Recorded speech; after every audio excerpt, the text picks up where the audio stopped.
You're listening to the Dice Tower Network. If you like this show, you might like Start Space or Push Your Luck Podcast. Find out more at dicetowernetwork.com.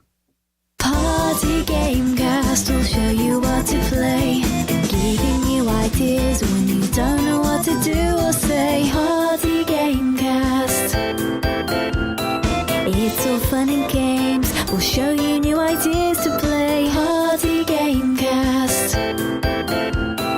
Having fun is easy when you know what games to play. Party Gamecast will show you what to play, giving you ideas so you can party away. Welcome to episode number 76 of the Party Gamecast, featuring the Party Gamecast, podcast about party games, games shaped to parties. Your moderator, Bruce, thank you so much for listening. On this episode, we'll be talking about the games from Big Potato.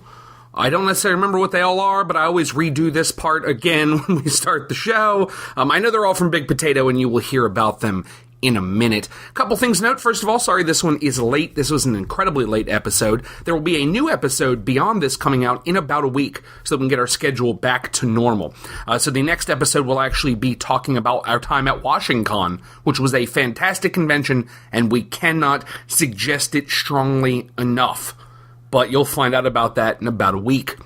We also want to talk about Extra Life. We have a big Extra Life event happening at the Board and Brew in beautiful College Park, Maryland, on the 5th of November from 9 a.m. to 9 a.m., or if you want to do 24 hours, 9 a.m. to 8 a.m. We did not realize that because of the way we did it, that it crossed the change in time, so we're falling back, so it adds an hour. Either way. I think I'm probably going 9 a.m. to 8 a.m. because I'm doing 24 hours, but if you want to go 9 to 9 and do a day, gosh darn it, we appreciate your dedication. We also want to thank the folks on our team. Remember, you can support us by either coming to our live event that is going to be at the Board and Brew in beautiful College Park, Maryland, or you can donate to any of us. You can support us, all the members of the team, which you can find at extra-life.org. Look for the Party Game Cast.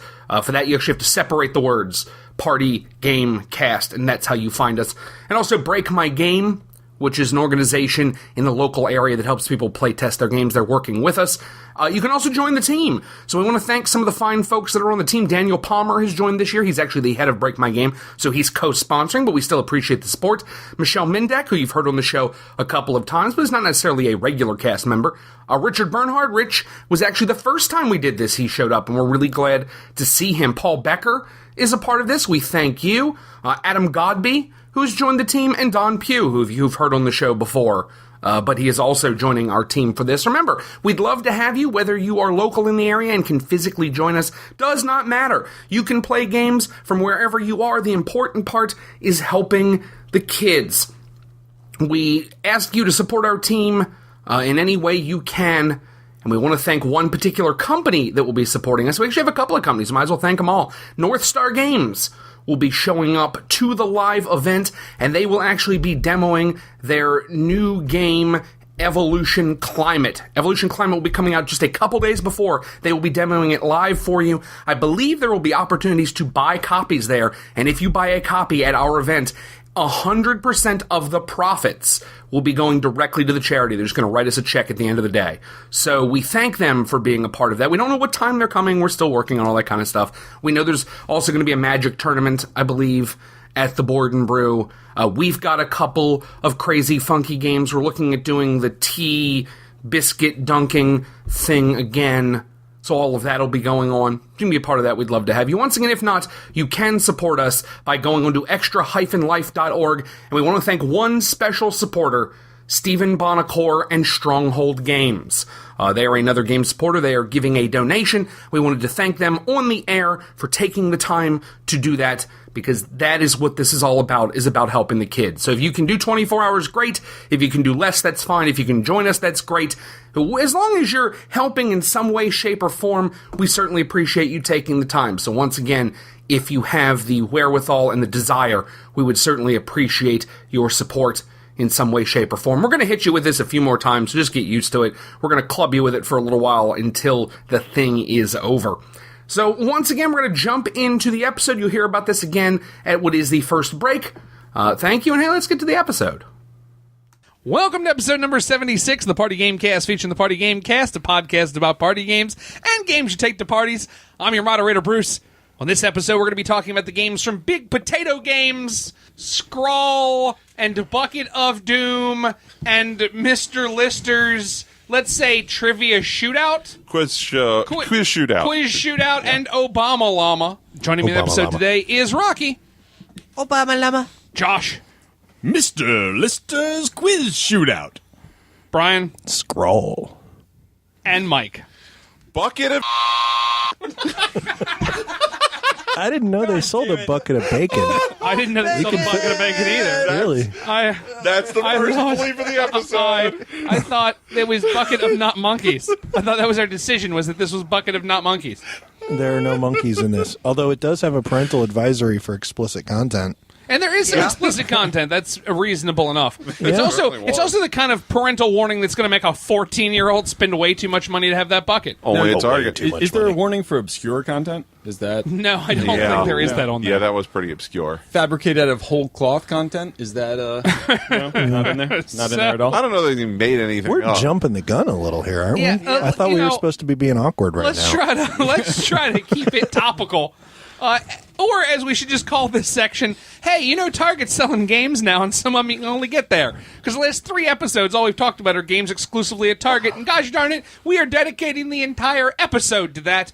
So that's a coincidence this time. Yeah, hey, Yeah. We Target. did not get these at Target. No, we did not. The fine folks at Bananagrams, who are also the company that is co-publishing these, along with Big Potato Games, sent these over to us a while ago. If you check the Twitter feed, you'll see like the big yellow box that came in. And you can find us on Twitter. At Party Gamecast. Or the cat, if you feel the need to. At Party Game Cat. There you go. So, let's... What about the other forms of reaching you? You know what? There are no other forms. Are there other forms? No other forms of know. reaching us. Nope. You can find us on Facebook. At Facebook. Facebook. Yes. You can call in. Something party. 30 game. At 30 Party Game. 30 Party Game, PARTYGAME. You can leave off that last E for savings. Then Find you just on the have- Ouija board at... Yeah. If it helps, I'm doing the Charleston. Yes. You can find us... Find us on the 8-ball at... It Reply looks hazy. unlikely. Or you can go to our website. It also looks It unlikely. also looks unlikely. Yeah. Ask again later. Which, coincidentally, for those of you out there, if you ever go to our website and it is just ask again later, feel free to send me an email at thepartygamecast@gmail.com and let me know. Sometimes we're well aware that there isn't a website there, and sometimes we really don't know. So we do appreciate when you write in and let us know, because a couple of you do that, and we thank you. So with these 4 games today, we're really only going to cover 2 in depth. So we're going to kind of lightning review. Pew, pew, pew. The first 2 games. Pew. I'm sorry. How does lightning sound? Oh, pew, pew, pew. Yes. For those of you at home, because you cannot see this, Bruce was doing the pew-pew guns in the air. I like to call it the short arm pistol arrows. Oh, or the little pistol arrows, Little yes. pistol arrows. So they we've go gone from pew. Zeus hurling his mighty lightning to I'm sorry, give me the finger pistol. Okay, all right. Yeah, we have a lot of technology, Josh. This hurling lightning doesn't impress us so much anymore. No. So, the first game we will quickly talk about is Bucket of Doom, which Mike referred to, and we also call Bucket of Not Monkeys. That was Josh's, which I think is more than appropriate. I wish it was Yeah. monkeys. Yeah. Monkeys I would be also better. wish it was monkeys. More fun than a bucket of monkeys. Well, Not this game. No. In fairness, it actually does sort of use a naughty word on the actual bucket itself. It says, when the S***T hits the fan, you need a plan. So, yeah, DTNC. Is that how you spell bacon? that is how you spell bacon. There were 2 asterisks. Yeah. Yeah. The asterisks are silent. They're also life- tasty. When life delivers you thousands and thousands of plastic spackle cans, you make a game. So, Is that really what it says? yes, that is literally what it says. Yes. Yes, that's Yeah. the tagline. Nice. That's a tagline. Yeah. That's good. They printed that on the bucket. Yeah. Maybe just ours. Maybe just our bucket. That's probably like a pre-release It's written in marker, copy, yeah. actually. I'm Yeah. not sure why that is. Yeah. So, Rock, would you like to tell people how this game works? Sure. So it's apples to apple style, but there's no chooser. Y'all vote at the same time. So there's a pile of scenarios where you're death is imminent. So it'll be like you're surrounded by sharks or something. It's Or not even always death. occasionally It is just- simply doom of some kind. Arrest. Yeah, it could be arrest or public humiliation, but often death.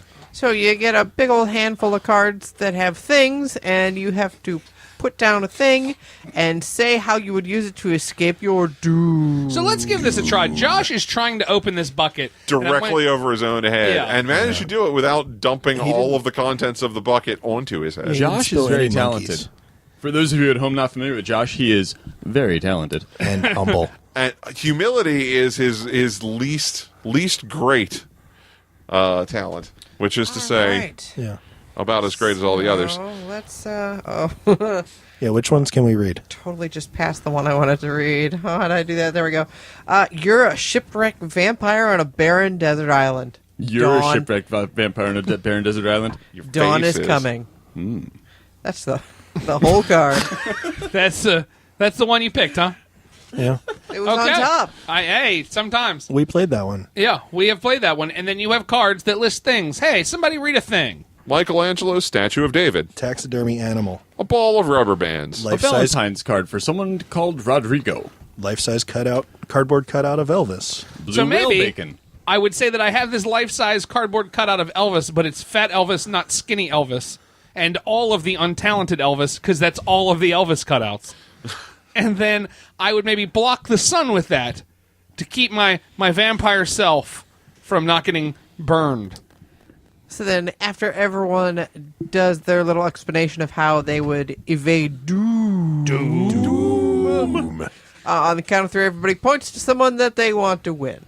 Ta-da. That they think gave me So, best so it's scenario. 1, Yes, 2, win the 3, round. and then point. It's 1, 2, 3, Yes. and then it's 1, 2. You, You point point on on three? No, it's No. 1, 2, 3, and then you and then you point. God, I thought we were agreed. It's 1, 2, 3, and then you point. Oh, great! You wake up and you're the tail end of a human centipede. Can we read that? I was showing it to you. I didn't think you were going to read it out loud. I'm going to read it. read it. Why not? I don't know, because That's it's gross. It's gross, Only if you but know what that is. we're not saying didn't use- anything naughty in particular. Yeah. And children, it's just a centipede roughly the size of a person. Well, this one It's Exactly. nothing disgusting. It's just terrifying. Have you read the Hungry Centipede? It's kind of like It's that. kind of like that. Well, it's sort of like the No. very hungry caterpillar, Yeah. but a centipede. Yes. Yeah, just parents don't let your kids Google that. Yeah, don't. This Don't one- look that up. This one is you've been swallowed by a suicidal whale. Huh. Suicidal That's something. whales that upset? Like, They might be. They're pretty smart. You're a skydiver with Alzheimer's, and They you've beach forgotten to pack themselves. your chute. So there you go. Okay. The first person, then everybody points to the person, they get the card. If there's a tie, whoever read it gets to decide who the winner is. Once you have 3 cards, you win the game. There's the whole gosh darn thing. There it is. It is apples to apples meets, what was the other thing we thought it would, the other half of this, the worst case scenario Yeah. survival guide. survival guide. With a peppering of cards against humanity. Well, of Because course, Yeah, because 'cause everything there's is some adult sprinkled. stuff, yeah. Really, there's so much poop in this game. Like, I don't know about you guys, but like my whole hand was poop cards. Yeah. And I didn't want to play any of them. Yeah, so we've told you how this is. There's not much else to add. We already did the binary of would you take it to a party. Rock, No. Josh, Not even a little bit. Brian, No. Mike. Is this the sort of party in which they like a bucket of Yes, this is the sort of party in which they want a bucket of garbage. Actually, you know what? Let me modify my answer because you turn it upside down. Margarita holder. that is true. That is very you- small margarita holder This in is a- terms of... well, no. I'm Wait, saying for you a put, single you put serving, salt. that's- You put salt on the rim of the Oh, you bucket, mean- oh, okay. and you fill it with margarita mixed in tequila. And once you're done with that, you might enjoy the game. No, you still wouldn't enjoy the Two game. or You three would, of you would those just later. either play apples to apples, or if you're one of those weird people that likes A Million Ways to Die, choose one. Yeah. What's the game? The worst case survival. Yeah, God, if you- I don't Yeah. even think that's Scenario. based on the book. If but you worst case if scenario you've survival played, book. if you've played worst case scenario so often that you've tired of it and you really wish it was just a little more like apples to apples, you are the person in the country that would like this game. And here's the deal: the only thing you could say about this, if we absolutely gave this every possible chance, we'd say, well, if you're at Target and you have a Target gift card, and you really want Cards Against Humanity, You could get... They sell Cards Against Humanity at Target next to this. And you can get the expansion and get it like for $3 too. Yeah. Like, it's super. You could buy a lot of those for the price of this. It'd be the same 6 cards over and over again. But. Yeah, I mean, there's just... I don't... It's not a bad game. It's just not very good. It is definitely not a good game. Yeah. I mean, it doesn't seem to add anything original, At all. despite trying to combine a couple different games to create something original, and it really just doesn't. It falls short on all of them. Yeah, it does just bolt things together to try to make an original thing out of them, and you just aren't getting... I don't quite get the feeling off of it. It bubblegums things together. Yeah, you're right. Yeah, so I think some of the games we're going to review today bolt things together. This does not. I can see where you're coming from. I'd say, that seems to be a theme among some of these. Wow. Yeah. There's a lot of... And here's the problem I have. Okay, so we're looking at a card, and I can't really necessarily read it to you, so I realize it's just kind of a jerk thing, but it's ostensibly sort of like a Pulp Fiction reference or a... Oh, Yeah, that It's one. Pulp Fiction. Yeah. Well, it's definitely... With Big it's either, Bubba. Yeah. Yeah. So... Why would you make, what is that, a 25-year-old reference at this point that they're making in a game that just came out? I mean, Oh, do you like outdated references, Bruce? I'm not necessarily a fan of them, Josh. What makes you ask? Well, because if you are, we have a game for you. Yes. Oh, let me also add my no, I wouldn't take this one to a party. Segue time. It is Segue time. So you remember a second ago when we said this game bubble-gummed unoriginal pieces together to make an original game out of it that we just didn't like? What if we had a game that did nothing original? It was just a game you can already buy in a new box with inferior parts. What would you pay for What this? would you pay for How the much game? would you? Yeah. Please Let's go on, pretend- Ron Popeil. Let's pretend that the game on the market would cost you $19.99. Would you pay $24.99 for our inferior substitute? Because you'll have to at Target. Yeah. For Scrawl. And can't you buy that other game at Target also? Yes, Telestrations can be purchased. Oh, we're naming the other game? We are Oh, naming yes, the other we game are, because they actually did something original and deserve to be called out for it. Yes. And, True. Yes, we should. Scrawl, Can you buy? Because Telestrations is wonderful. yes, Can you buy After Dark at Target? yes, Yep. Well, then bacon. yeah, bacon pretty indeed. much. Bacon. Bucket Do of you bacon. like Telestrations? Have you kind of sort of read the rules to Telestrations? So have the makers of Scrawl. So Scrawl, the best way. So we're not even going to tell you the game works because just go to our Telestrations episode or our Telestrations After Dark episode. That's essentially how you play the game. Our favorite review. So when we looked at this, we were like, well, let's just go to Board Game Geek and just kind of get a feel for how people feel about this. L&M on Board Game Geek. Do you know L&M? No, we don't. We're just like-minded. She rated it a 2. And it said Telestrations, not like Telestrations. It is Telestrations, except the dry erase book has a clip instead of a spiral. That is almost all of the changes. Yeah. Yeah. It's also not really a book. It's just one board that you clip more stuff onto. Yes. Yeah, it has a really sturdy metal clip, and you just keep clipping loose whiteboards on top of the main one. Yes. Yeah. Yeah, that instead of That's a it. spiral bound. And the scoring mechanics slightly different in that there's In as much as, so if I were to say to any person that plays party games, hey, what's the scoring mechanic for Telestrations? Most of them would look at you and go, there's a scoring mechanic in Telestrations? And then someone else would go, because they have to, because especially if you're doing this where nerds are, there totally is a scoring mechanic, just nobody ever plays with it. and that person is Are they correct. from the Upper Peninsula in Michigan? Is that where your nerd was from? I think maybe. And at least the nerd's not from Russia. Most of my voices are from Russia. Yeah, most of them are. Yeah, I almost all of think them. your English-speaking ones are less likely to be from Russia. Probably true. So we had to look up the rules to Telestrations, and they are this. You award a point to your favorite picture, you award a point to your favorite words that are written out, you award a point to the last person that got the correct word that is the word you are actually conveying, unless it goes all the way through, and then you get the point because it worked so well all the way around the table. Those are the scoring rules. Scrawl said, hey, let's get rid of the spiral book, give you individual pages so you can lay them out on a table, and then just point at the thing you like. Give that a point. Hey, don't go back and think about what are words and what are pictures. Just point at something like the language-independent McDonald's menu, and just, I like that, and give it a point. It could be a picture, it could be words. Does whatever your favorite flip card was. Well, not even flip card. No. Whatever your favorite loose card was. Yes. point at it. That person gets a point. That person gets a point. And now, instead of the game going 3 rounds and it's over, most points wins in a point version, they actually set up a point system that becomes the center of the game, trying to score 1 more point or 2 more points than the number of people you're playing with. Yeah, it was like Yes. 7 for us. It was Yeah. 5 of us. Yeah. And the issue is, if you are going to play that way, if you're going to play where points matter, you know whose card it was. Everyone goes in the same order. If you want to decide who wins this game, you can decide who wins this game, which is why you don't play Telestration for points. No. It is... Yeah. One Yes, of the many bad reasons that you don't. Also, because there's no need. It's so fun. Yeah, it's just a great game. But Yeah. So, here's the other thing to note, and let's talk about this real quick. How about the cards in this game? Because there's the thing it brings you, Nick. What about the clues? Oh, the unplay-tested clues that don't always work right? Yes? Oh, those. I knew I meant to say something. Yeah. Yeah, why don't you get on that? Was there something in particular? Is this Josh from the editing bay? Hi, this is Josh from the Editing Bay. No, the issue is, so in Telestrations, let's say the clue is baseball, and you draw what you think looks like a baseball game, and the next person interprets that as 2 children dueling. Well, Scrawl is like, well, that's a lot of fun when that happens, when the game of telephone goes wrong. Let's just start you right on that second step.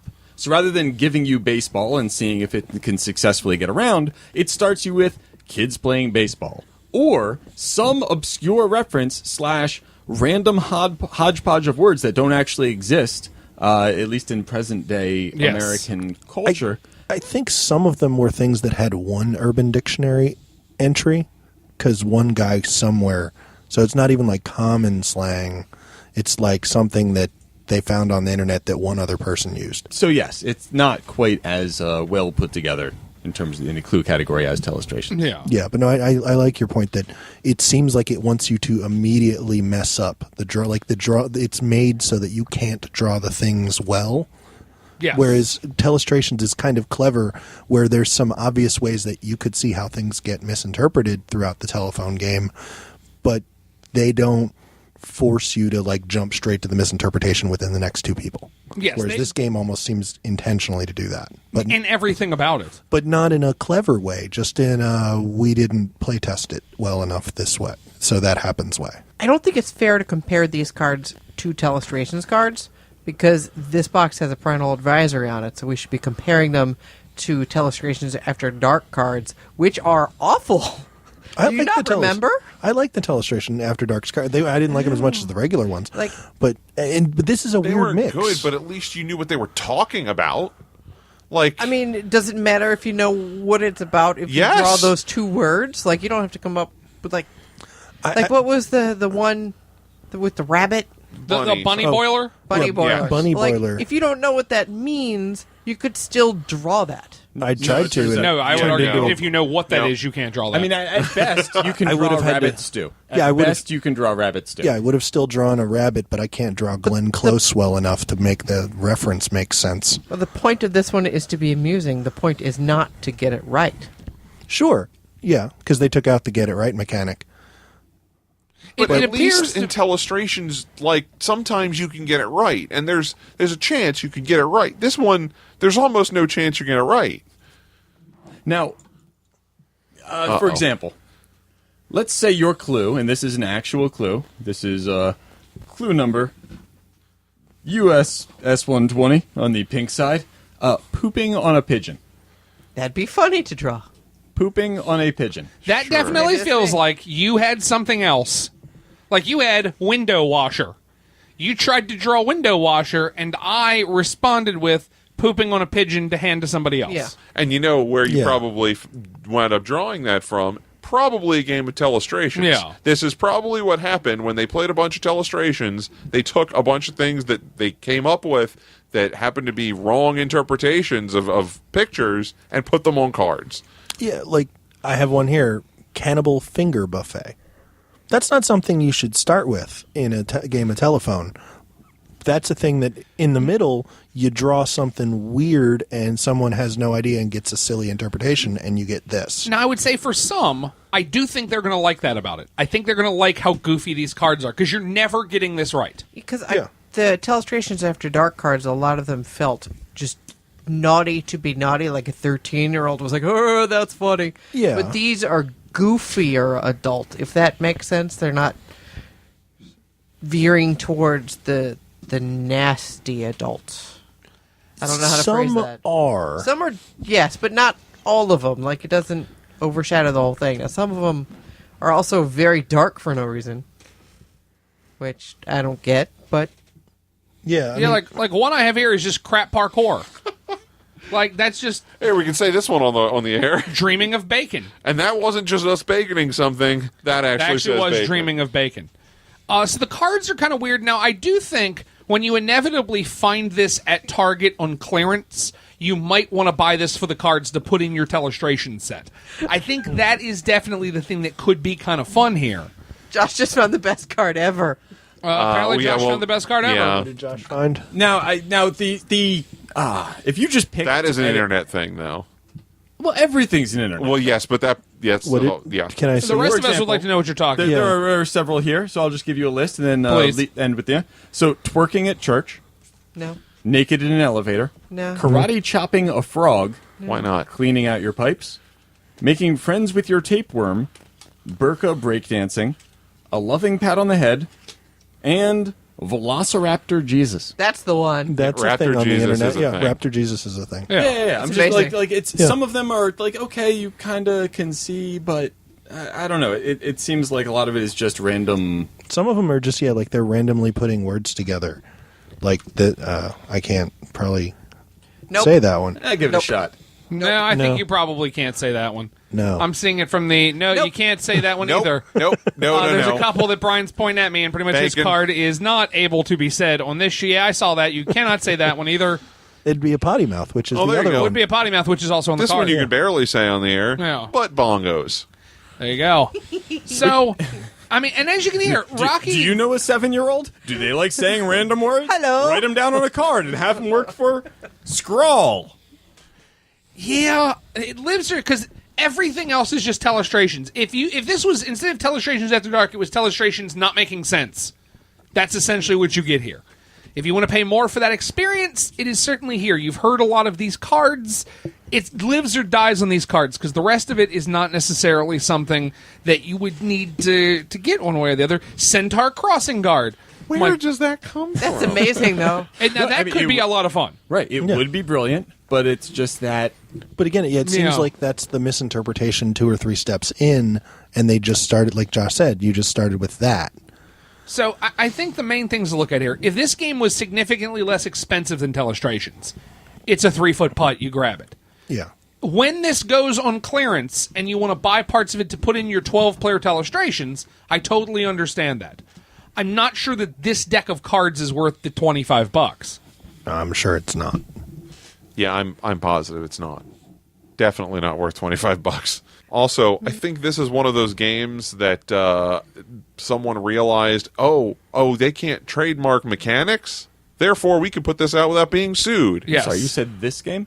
Yeah, they clearly, like, this is the most blatant example of that I've seen. That I'll agree with. Yes. It's not the But only the example. running theme in these games does seem to be. Yeah, but most of them at least have a different take on it or introduce something new. Like, the only thing that's different in this is that their cards are a little infantile and that their materials are worse. Just Yeah. Yeah. When you say the materials are worse. like the drawing boards are not like flip books. They're not spiral bound flip books. It's just a clip. Yeah, like- it's not terrible. I mean, I think the production value is actually the best thing that they've done here. Yeah, I don't- Which is not to say that Yeah. it's amazing. It's just to say it's the thing they've done the most successfully. Yes. No, and I think I see where probably where Mike's coming from is it's not that this is He's a big guy, bad. it's easy. It's just it's hard to miss. It's not that this is bad. It's just not at the same quality as Telestrations. Like it's not poor quality, but if you're comparing the two, you're paying more money for a slightly inferior quality product, slightly less good cards, less scoring mechanic. Even though the game seems more focused on the scoring mechanic. And a slightly clunkier play style because of the way you're clipping stuff on. It's harder to flip up and look at the last thing. Yeah, like it's in every level. It's at best 90% of the way to where Telestrations is, but it costs more. Yeah, and once again, if you follow that, I've got a Target gift card, and I really want to get Telestrations. Look an aisle over, there's Telestrations. Yeah, they're completely sold out, and I can't wait till tomorrow. Then, or by go all to a means, different grab it. Then Target. buy Telestrations After Dark. Yeah. Also a worthy Indeed. purchase. So then the question becomes, we built a whole brand on it. You taking this to a party, Josh? I would if Rocki would.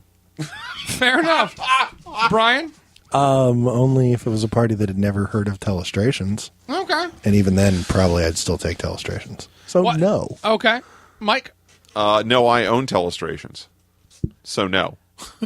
I understand. I'm going to have a slightly different opinion. I think I would, although once again, if we're just comparing it against Telestrations, which we have been, I do think Telestrations is the superior product. Does that mean this is bad? No. Does that mean if I see this at a party I wouldn't play it? No, of course I would. I think there's a fine game here. It's just that game already exists and is in other places in my collection. Rock, how do you feel about this one?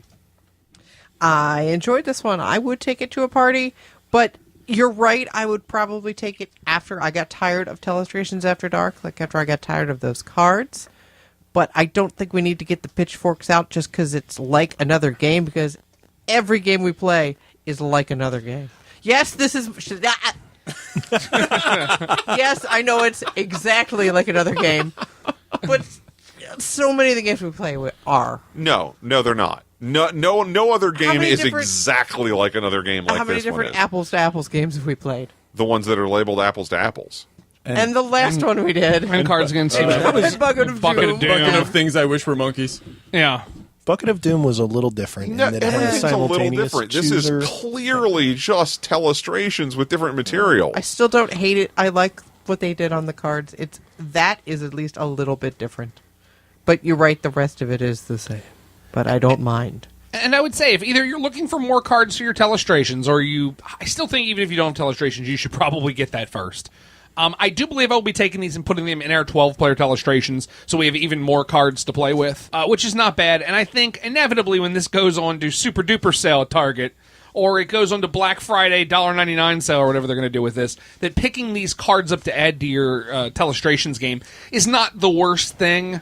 Yeah, if it went like half price or something or Yeah. less, then I would be of a different opinion. Yeah. Oh, it's gonna be. Yeah. Yeah. If it's still there in January, I guarantee it. Yeah, I mean, like I strongly agree with what Rocki said. Yeah. I wasn't just being facetious before.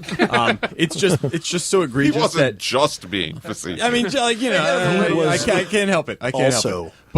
But it's just so painful that it Yes. costs more than Telestrations. And is just that a is- ripoff. Yeah, and you could buy Telestrations In the same place. store. Yeah. Yeah, that's my big point. Is like I said, it's at best almost as good as Telestrations, but it costs more. So, like, if one of those two things was different, And I I don't would know be fine why with it it. costs more. I don't get it. Like, how do you It's charge not more? a fancy kit. Like, Telestrations has good quality material in it. Yep. There are more I don't colors on the box understand how lid. you charge They're more for that. That very- is true. There are more colors in the box lid. Yeah, I think that's And those it. metal clips are probably Those are heavier. really true. high quality metal clips. Yeah. Those are sturdy. They Yeah. are actually. They're pretty. You know. I only hope at some point there's a quote on the side of like the third printing box. It's like, those clips are awfully sturdy, the Party Gamecast feature. Oh, that'd be amazing. But yeah, beyond that, I agree. It's not quite. It's just such an egregious copy that we're pulling out the pitchforks. It's not bad if you find it at a party. There's no need to avoid it. If you like Telestrations, you're probably going to like this. It's the same game. You know, good theory. Should Pac-Man and Puck-Man are all there? If you like one, you like Oh the yeah, other. I'd play it if someone Yeah. brought it to a party. But at the point that I'm bringing Yeah. something to a party, I'll bring Telestrations. Yeah. Yeah. So there we go. There are the first two. And to cleanse the palate between all of them, I think it's about time for What the Food? What the food? Big potato. What the food? What the Food? We're not eating big potato. Big potato. What the Food? We did roast the potatoes.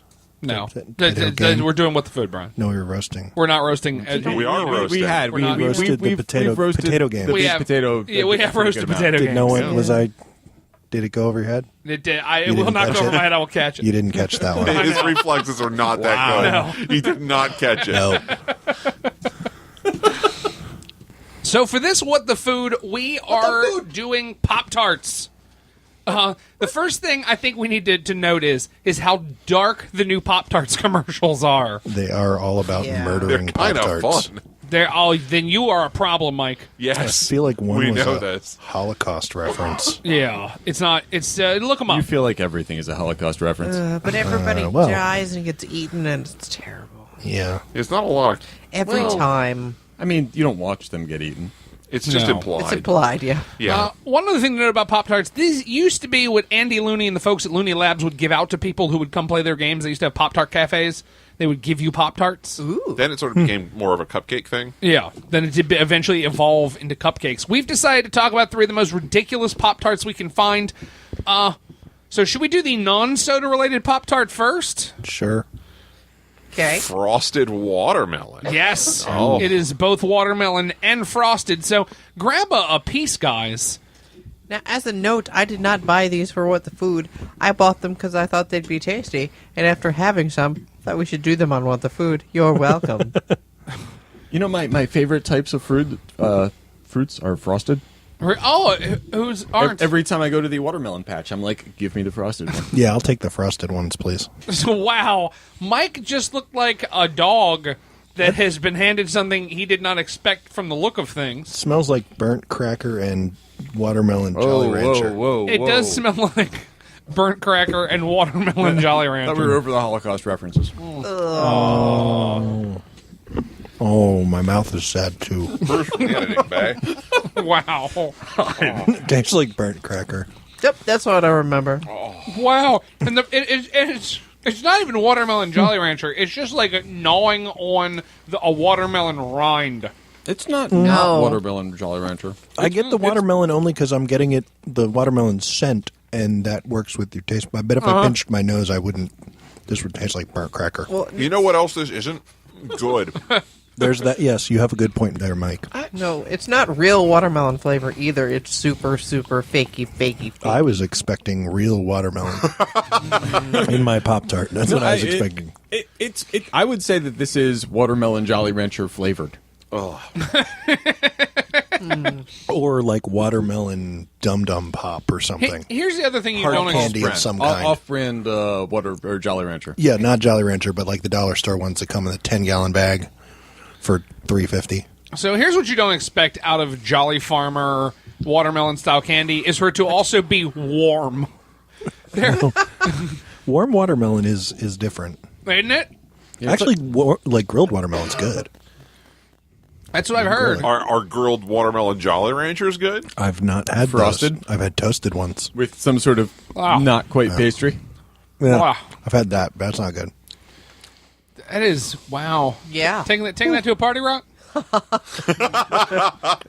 Party rock. Oh, you asked for real? No. Yeah. Hey, Josh, is this the thing you're taking to a... Take it to my Beatus recovery party? Yes. Yeah. No, I would not take this to a party. That is a lie, Josh. You would bake this into something and take it to a party. I would not bake this into something. If somebody asked me, hey, is that watermelon frosted Pop-Tart in there? I would say, sure. Sure it is. Sure. Hey, Brian, let's pretend you were going to a party where people were taking different types of Pop-Tarts. Would you take this to that party? Why do you need to preface things like that? Just I just ask me the wanna- question That was straight. a little weird. Hey, Why yeah, wouldn't I you mean, like, just ask if you him? were taking these to a party where people are bringing Pop-Tarts, that is a very different question. Yeah, it is, and that's the question I'm asking Brian. In that case, I'd probably still find another flavor, but maybe. What See, flavor would it be? no. The answer can't be if we had a party where we were bringing Pop-Tarts, I would bring Pop-Tarts. Yes, that's what the party's all about. Well, then would you bring these? stop being difficult and putting prefaces on my questions what would like you that. bring? Just ask me straight up. Would I What take it kind to a of- party? Would you take it to a party, Brian? No. Okay, Mike. God, no. Okay. I also wouldn't take Brian to a party at this point. And at the point we're asking, I also wouldn't take Brian to a party or these Pop-Tarts. So now we're going to move on to these soda-flavored Pop-Tarts, which have the amazing advertisement where the Pop-Tarts walk into what appears to be a fast food chain. The woman behind the counter says, "Oh, you're the soda-flavored Pop-Tarts. You can have a giant soda on me," and then drowns them. And prepares then- to eat them. Yes. Whips Mocks out them a first. knife and fork and mocks them as she jumps over to eat them. Oh, it sounds while they're delicious. Not quite dead. So let's try the A&W branded root beer Pop-Tart here. which may end up being the winner of the show. We'll find out, though. Bet Yeah, I mean, no. it may. I'm Oh, gonna thank assume you. the third one's going to be maybe the best. Oh, that smells that's like a root beer Oh, can. that is a root beer barrel. Yeah, Yep. that smells like a root beer barrel, not like Whoa. A&W. Yeah. Which this is A&W branded, not just root beer. Tastes like a root beer. I love the taste of root beer and fake imitation root beer flavored things. So this is right in your wheelhouse. I kind of dig this. See, I like root beer, but I hate root beer flavored things. So I never even had root beer for many years because I thought it tasted like root beer barrel candy, which I loathe. So when I finally had real root beer, I'm like, oh, that doesn't taste anything like that awful thing that people used to tell me to eat. Yeah. This Could someone tastes like hand the me- awful thing. Could someone hand me another piece of this because I would like it for You can have my mine. Beatus recovery party? Yeah, wow. And, Thank you. I can smell that on my breath. This is I enjoy this. Brian, whereas, is offended by his own smell of breath. You know it's bad when your own breath bothers you. Yeah. Rock, how do you feel about these? I'm so confused by it. My tongue keeps trying to make sense of it. It's like, oh, it must be gingerbread. No, that's not gingerbread. Well, maybe it's pumpkin. No, that's not pumpkin spice. This can't possibly be root beer. Well, it is, but it's, oh, God, no. The texture is very much messing with me. I can't even decide if I like it or not. That's how confused I am. I very much do like it. I'm not going to lie. But I have a thing for root beer flavored things. Josh, how do you feel about this? I would punch my toaster in the face if it had a face. if in the morning I woke up and I managed to roll out of bed and collapse on the floor and struggle to the kitchen and make my way through breakfast, and this is what my toaster gave me? Oh, right in the kisser. Mike? How do you feel? Josh wants to punch his toaster in the face. How are you with these? These are terrible, and I don't think anyone should eat them. Mike? I mean, they're better than the watermelon, but that's not saying much. Mike, okay, I agree with you there. No. Yes, they are better. Like I said, I genuinely like them. I just can't no. deal with the... Yeah. Oh, I'm getting that, like, I don't even drink root beer. I think it's just too sweet. there's that, like... Well, welcome to the Pop Tart competition. Yeah, you never- exactly. if too sweet is not your thing, you shouldn't This even is be near sweet a on top Pop-Tart. of sweet on top of sweet, so... Taking it to a party, Rock. No. Josh? No. Brian? This is the kind of party that you take Pop-Tarts Did to? I say it was the kind of party you take Pop-Tarts to? No, I just asked you a question. Hey, Brian, would you take this to a party? It was straightforward. I don't understand why you're being so difficult about Oh this. my No, I would goodness. not take this to a party. Hey, Mike, would you take Brian to a party? Definitely not. I would not take Brian to a party. Neither would I. Okay, let's check out the third Pop-Tart. Our third and final Pop-Tart to go along with the A&W Pop-Tarts Is foot flavored. is foot flavored. Mike dumped one of these on his foot. They are orange crush flavored in all good theory, and I hope I don't like them a lot because then I might want some of the foot Pop-Tart. We have another. They come in 2 Foot packs. tarts. Fruits afoot. Oh. I think what's extra sad about this one is the sad orange frosting drizzle on it, where it just looks sad and droopy. And half like a doesn't- marinara. Like, there's a weird... Yeah, it's got a... Well, it just smells like cracker. It doesn't even smell orangey. Oh, if you get real close. Yeah, You can if get right on top of it. Whoa. Yeah. It's like an orange soda you left in the Wow. car too long. You don't have to get that close, Brian. Maybe I need more. Oh! Oh, wow. Okay, yeah. Hey, Bruce, remember how you hoped you didn't like it that much? Yeah. Oh, my Still worried word. about that? No, Again. this is like the worst orange marmalade ever. This tastes like orange candy, but like cheap orange candy. Yes. You've had Pop-Tarts before, right? Yeah. Oh. I was just an observation. I'm not saying I'm shocked by it. Wow. I'm just letting Let- people let me know try what's a little bit happening. more of this. It's less corner. See if it I don't think it's I'll getting give you better. this Would you nice like something with a middle little more fillingy foot, bit. sir? No, I like to get a little more for good. That's a plenty. That is wow. Wow, yeah. That is such a shade of orange to the inside filling. It looks like an orange bowling ball. I mean, it's the color orange that an Orange Crush label is, Oh which is god! Oh, that's the worst. neon. Yeah. I didn't realize how happy corner would make me. Man. Wow.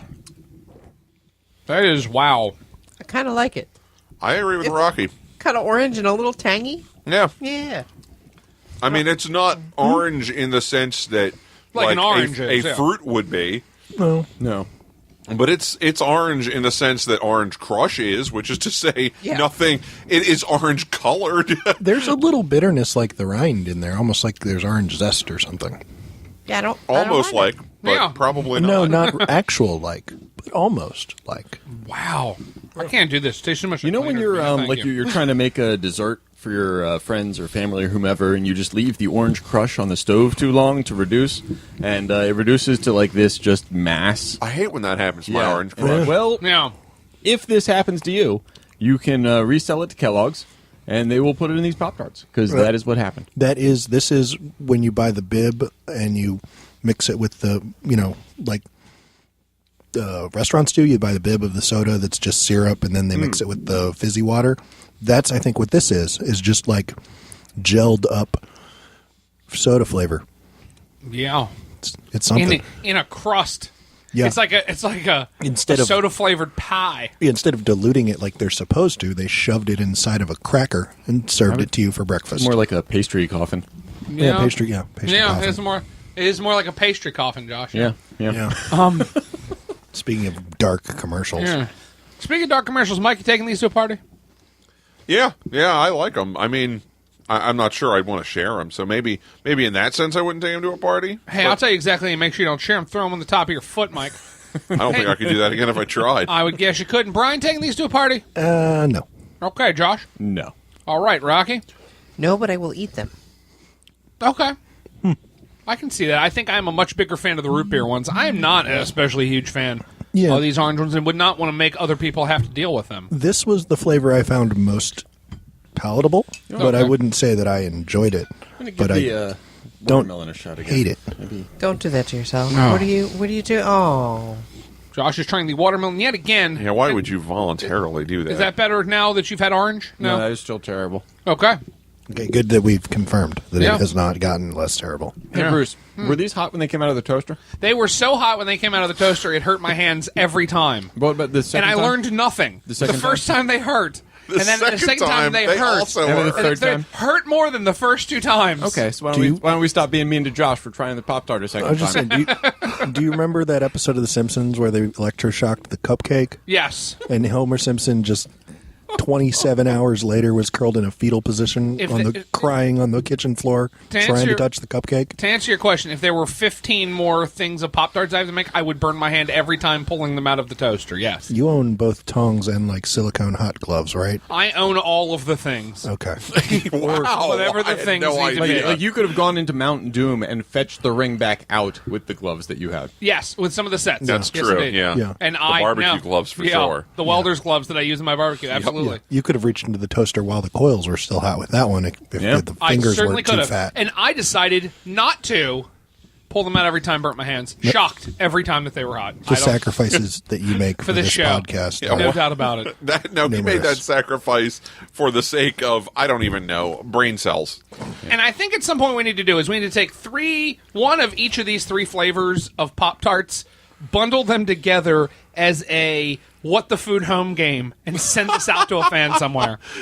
Yeah, because that's what they want. They want things taken out of the package, repackaged.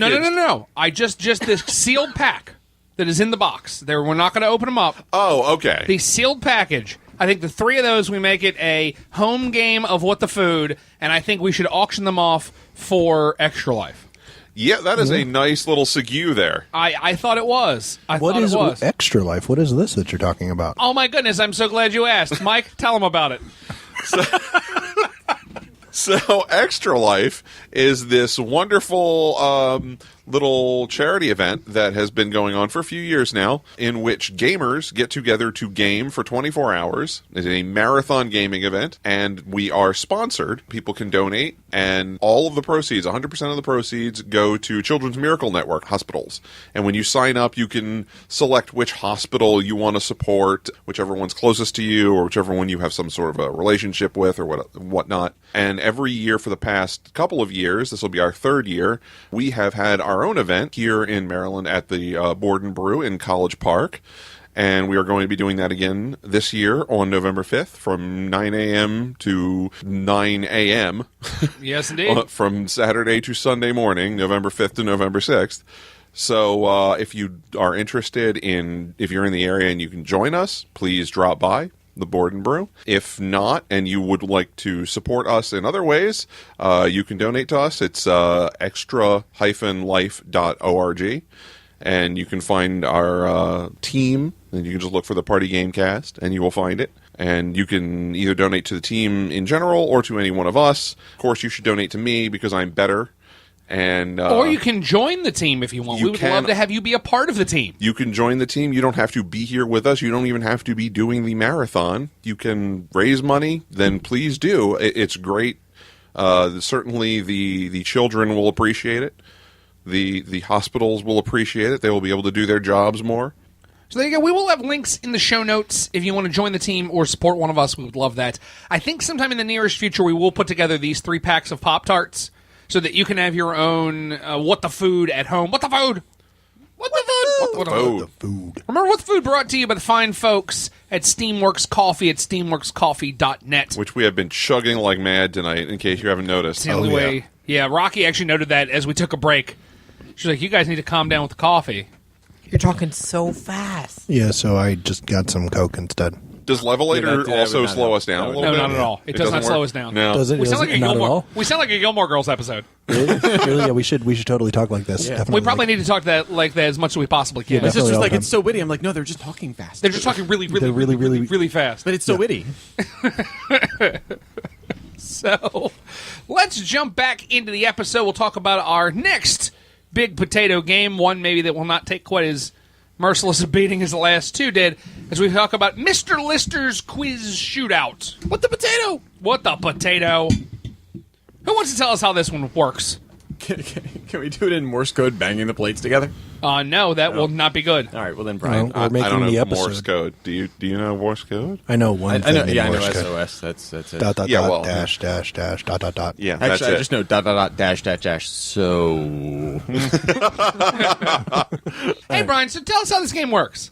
So, Mr. Lister's Quiz Shootout. There's 2 teams and 1 quizmaster who is Mr. Lister, who asks all your questions. You have a simple set of questions with answers that you have to match against. Kind of like a Family Feud style thing, but they're not based on an audience survey. They're just They're trivia. the actual answers to the question. Yeah, they're actual trivia, not because there's no audience to survey. Exactly. The example question here, there are 8 common ways to cook an egg. List them. There's 8 choices.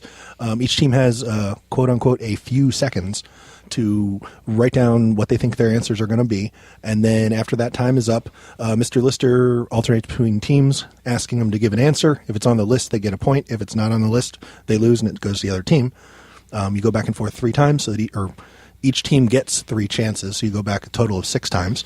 At the end, whoever scored the most points wins whatever the drink is on the card. If there's a tie, then you go into the last chance saloon, which is one more question, usually related to the last one, and it's a number for an answer. Whoever's closest wins. In the case of a tie, then the drink doesn't go to either team, and it goes out, and it carries over to the next round. So essentially you get 2 drinks from that round. Each of these drinks they're different things like cream soda or snake oil or different things you might find based on the artwork, like a 1920s speakeasy. It's at least a hipster. What a hipster thinks a 1920s speakeasy might feel like. Oh yeah, it's very hipster because Mr. Lister, the quizmaster, has a little mustache that you get to hold up in front of your face.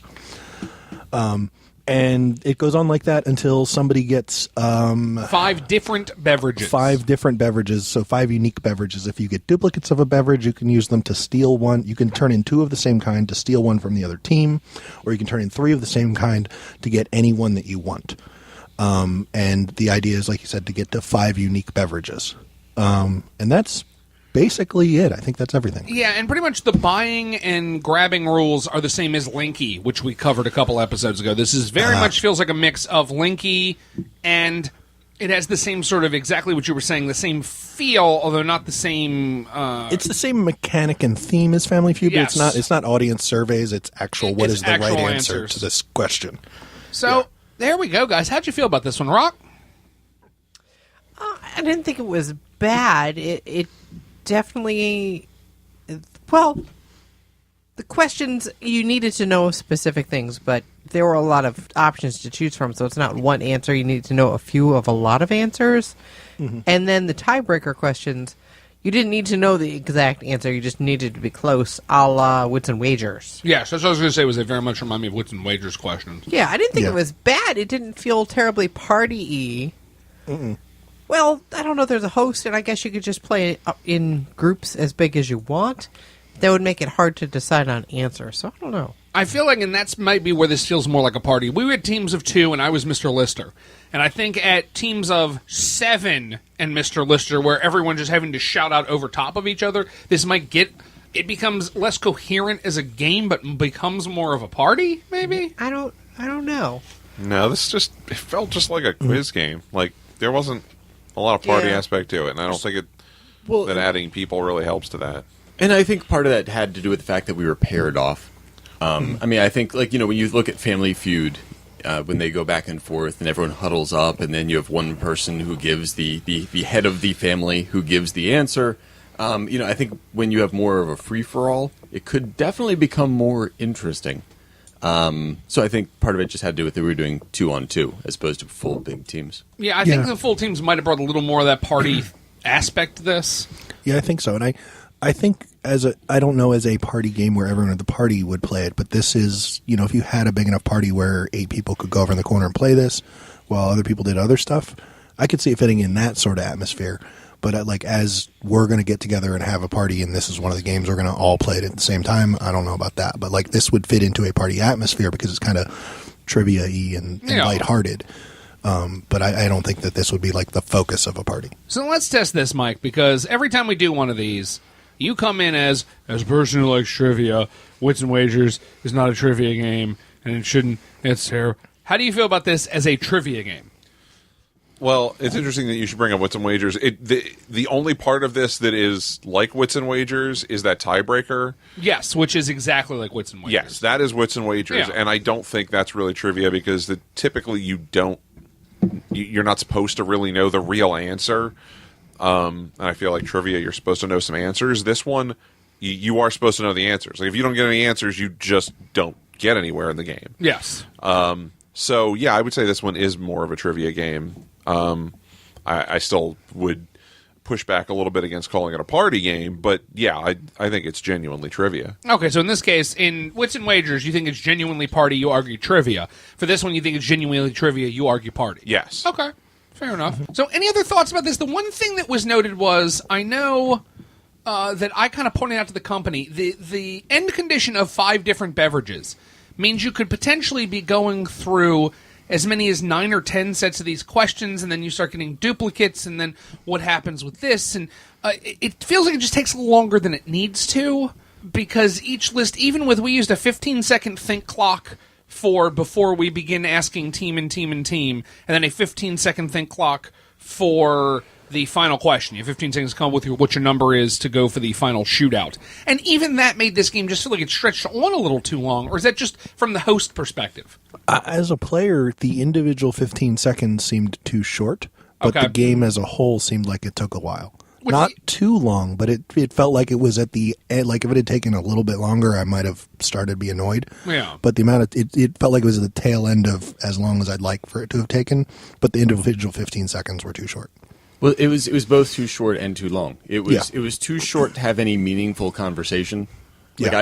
I would glance at the pad to see what you had written down. Yes. And kind of that was pretty much the deal. Whereas if it was longer, we'd have more time to talk. But 15 seconds, we were pretty much just ready to give the answers. Also, so I can see why they said a few seconds instead of setting a hard limit. Yeah. I mean, you could do this trivia night style, where everyone has a minute to confer and et cetera, et cetera, et cetera.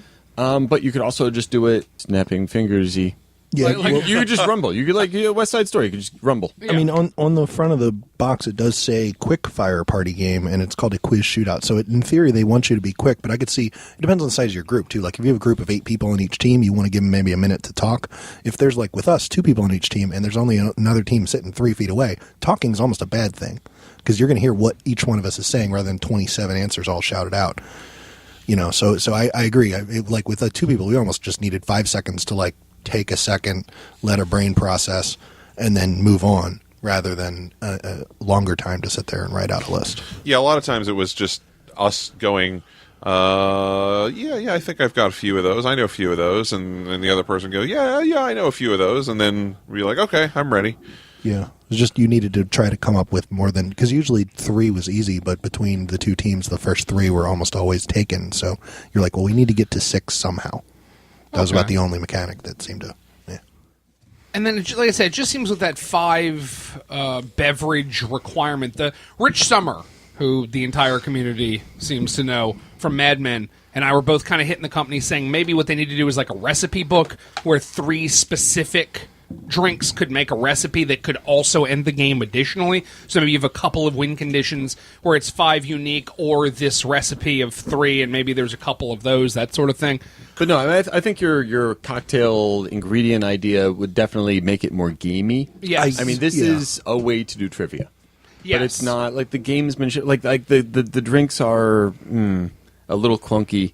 Definitely make the game go long. Feels like the game goes and it long.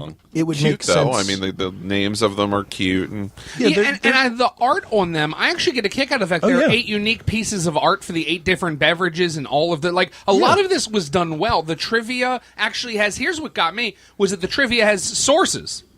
oh, really? If you take a look, it tells you, now a lot of them are like from this website, but at least it gives you somewhere they came from, which is much better than Yeah. Linky, which their big selling point was, oh, we've managed to get this from the internet. Yeah, and yeah. You know what else this game comes with? What else does this game come with, Mike? Apparently, it comes with 3 Winchester repeating pencils. Oh, is that what Yes. those are? Winchester repeating pencils. Now, according to that box, they are Winchester repeating pencils. Use nice. them again and again.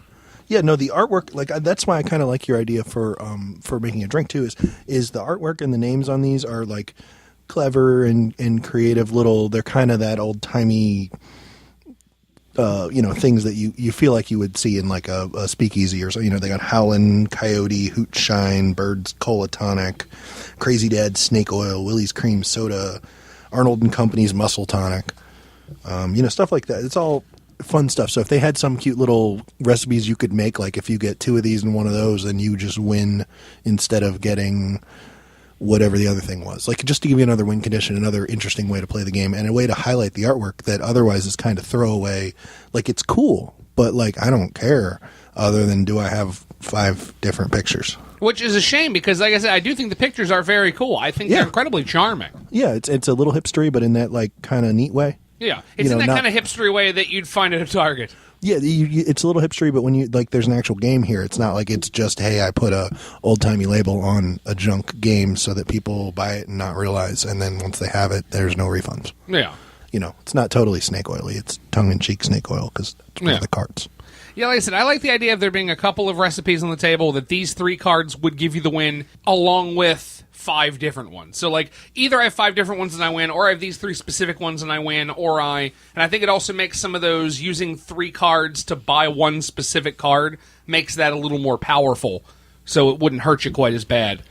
I don't know how if we were at the point where I'm spending 3 cards to buy a 5th, I mean, like, that game must be, I don't know, hour, 2 hours long at that point. I fear. I mean, Yeah. it's not a good sign. I'm just No. saying, like, you would have to have won 3 battles, happen to get the identical card, plus you have 4 other ones that you're, oh man, that must be an ugly game. Yes, which is why I like the idea of maybe 3 specific ones that would also be a way to get the game to end. Should you be unlucky enough to only keep winning, like, the cream soda over and over and over again? Yeah, I like that you have to check when you put this game away whether you've got the box together correctly. Yes. Because the holes are in such a position that you're supposed to be able to look all the way through the box. If you put the lid on the other way, you can't. It was one of those things. I mean, someone spent time in the middle of all this to having to make these holes line up. Yeah, they go all the way through the rule book and everything. Yeah. And the rule book holes are just oversized enough that if the rule book shifts inside the box, it won't accidentally cover up one of the holes. So they're slightly bigger about in every direction. The physical design is really clever. It's cute. Yeah, they spent a lot of time on that. No, I mean They certainly did. Yep. It seems like a pretty well made game in general. Like the trivia is nice, the art is nice, the box is clever. Yeah, it's just not that. I don't know. I just didn't think it was that interesting of a game. It was an interesting activity, but I wouldn't call it a fun activity. Yeah, it's weird. Like I didn't dislike it, but it doesn't stand out. But like if someone wanted to play it again, I totally would. But I wouldn't. I don't know that I'm going to suggest it. Yeah, I totally see where you're coming from here. Like, and I like hosting things, so I'm going to keep this around in case anyone wants. Oh, do you like hosting trivia games? I love hosting things. I've heard Trivia that about games? you. That and shuffling. I love I've shuffling heard- and hosting things. They're two of my You favorite can things. do on earth. both those things. And I like trivia. I mean, I play Every trivia day once a week. It's shuffling. fun. So then we've built the brand. Are you taking this to a party, Rock? Nope. Josh, No. Brian. Maybe like 60-40. Okay. Yeah. Sorry, that's not clear. Was that but 60-44 or against? 60-44. Okay. Thank you. Okay. I was also Well, that's curious. 104, though. No, not 60-44. 64-40 against. Yeah, 64-40 against. Okay. Well, I not just wanted- 60. that's not still 64. That's 104. 100. I want to Yeah. make sure I understood what I meant. I would not take Brian to a party. I think that might be unanimous. No one That ever might does. be a T-shirt we make. I would not take Brian to a party. I'm gonna get Is a this new. the kind of game you would take Brian to? Yeah, I'm gonna get a new meme. Mike, how about you? I might. I actually like trivia, and I do think this is a decent trivia game. If you like, Family Feud style trivia, this is probably right up your alley. Yeah, I have a feeling like, because I deal with a lot of trivia nerds, because I host trivia, this may be another game they would be willing to play in those circles. It's a sort of a gateway game for them. It's Yeah. thematically appropriate. Yeah, I mean, Yeah. if it was a trivia party, like a party for Yeah, your trivia for people, trivia people. then and you get into like a shootout, like just rotating through instead of conferring with everyone. Yeah. just much more Family Feud. They should make some sort of game show about this, where maybe people in the same family could go square off and have these sorts of questions. And instead of hard facts, because sometimes, hard facts, I can look them up at home. Stick the hard facts. Otherwise, that'd be ridiculous. Who would just survey 100 random people and see what they think and judge other people based on it? But no. I mean, I think that a trivial party, this would actually work really well. Yeah, I think for something like that. I think for your average... A trivial party? It's what some might consider them. And I have to agree for that. If you're a real big trivia enthusiast and you're looking for another game to add that your other trivia enthusiast friends are not going to completely turn their nose up at, I do think that is what this is good for. I know some of those people. Yeah, so do I. I do think for everybody else, I don't know if this is going to be their speed. I think Wits and Wagers is going to work a little bit better here. Yeah, but I think if you've already played your way through... Oh, what is the game, Mike? The trivia Trivial game? Pursuit? No, not Trivial Pursuit. There is No. another trivia game that used tiles to stick people with different categories that we've talked about here on the show, but for some reason it's just not coming to me right now. We have talked about it in the past. This is episode 76. It's episode 76. We've talked So- about a lot of games. Go listen to all the other 75 episodes And find it. and then tell us which one it was. Don't listen to like 1 through 4. As many as are still located Yeah. on the internet. Yeah. Probably hard to find one, 2, 3, and 4 anyway. Yeah, but it's out there Thank somewhere, goodness. the other one that I'm thinking about. But once again, I think if you need another trivia game that actually uses trivia and is a vaguely party-y, this will work. So I'll keep this around. This is going to stay in the collection, but I certainly understand where you guys are coming from on that one. We'll be back in just a minute to talk about our final game of the episode, Obama Llama.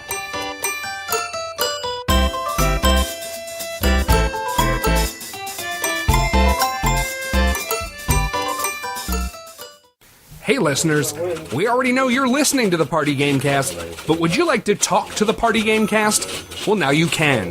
Feel free to call us at 30 Party Game, that's 30 PARTYGAME. Feel free to leave off the last E for savings. You can call us at 30 PARTYGAM, but 30 Party Gam doesn't sound as cool. You can also check us out on the web at thepartygamecast.com. You can email us at thepartygamecast@gmail.com. You can follow us on Facebook, look for The Party Gamecast. You can also follow us on Twitter at Party Gamecast. Once again, remember you can call us at 30 Party Game. Operators are standing by. And welcome back to the Party Gamecast, featuring the Party Gamecast. We're talking about our fourth and final game of the episode, Obama Llama. Once again, sent to us from the fine folks at Bananagrams and Big Potato Games. Mike, tell us how this thing works. So this is another game where you have two teams of 2 or more people each. And in this one, it is a lot of rhyming. That is the whole point. That is why it is called Obama Llama in the first place, because there are a lot of rhyming pairs in this.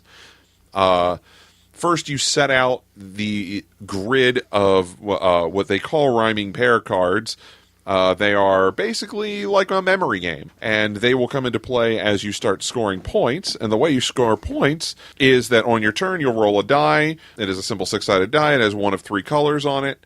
And there are 3 different ways that you will try to score points. There are 3 decks of cards. You'll draw one from whichever deck the color comes up, and you will do what that says and try to get your team to guess it. The first one is Describe It, where you try to come up with some way to describe what's on the card without using any of the words on the card. It's a little like Taboo in that way. Yes. But no. Not as sweet. Not as sweet as Taboo. Yeah. The second thing you may have to do is to solve it, and that is where they give you the clue that you're going to have to give to your teammates, and they have to guess the answer. Basically, all you do is read the thing off the card and hope. And the third thing is to act it, where there's a celebrity name on the back of the card, so they know who they're trying to guess, what that half of it is, and you try to get them to the other half. So the example here is Babe Ruth would be on the back of the card, and you'd try to get in a phone booth. So you'd have like maybe closing some doors and huddling close because you're all crushed up into a small phone booth. And I know that most of you out there are too young to have experienced a phone booth, but back in the day, this is where you went to make a phone call in public if you did not. Oh, what? You know what else you used to do? You used to put 17 people in a phone booth, Mike. No one's crushed in a phone booth. Well, I don't think I ever. I was going more with the shivering part. I was trying to figure out why you'd be shivering in a phone booth because it's cold outside. Unless you were in Babe Ruth in Duluth. Oh, no, very nice, very nice, sir. I see what you did there. Babe Ruth also apparently pulls Rides a a tooth. move? No, it pulls a tooth. No. So maybe you've got like your pliers and you're yanking your tooth out. Video. Man, this is not a good medium for the gestures. You should be taking video of this. Mike is doing. This is a good gesture. So what Mike is trying to do is he's trying to show us. We already know Babe Ruth because that's on the back of the card. Yes. And he's trying to show us what pulling a tooth might look like.